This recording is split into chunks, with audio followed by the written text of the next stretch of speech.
என்னோட பேர் விஜயலட்சுமி. நான் லைன்மேட்லேருந்து வரேன். என் பொண்ணுக்காக மேரேஜுக்கு ஃபுல்லாக இங்கே தான் வாங்கியிருக்கேன்.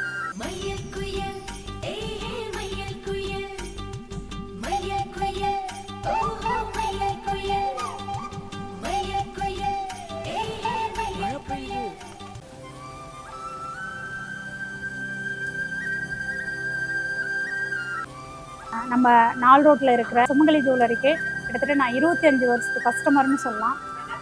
இந்த கடை வந்து பார்த்திங்கன்னா பாரம்பரிய மிக்க கடை, அதே சமயம் கைராசியான கடை. இந்த கடையில் ஒர்க் பண்ணுற ஸ்டாஃப்லேருந்து ஓனர் முதல் கொண்டு நம்மளோட சொந்தம் அப்படிங்கிற ஒரு நிலையில் தான் எல்லாத்துக்குமே வாடிக்கையாளர்களை வந்து சந்தோஷப்படுத்துறதுல முதல் கவனத்தை செலுத்துகிறாங்க. கைராசியான கடை. நீங்கள் அனைவரும் இங்கே வந்து கடையை விசிட் பண்ணி பாருங்கள்.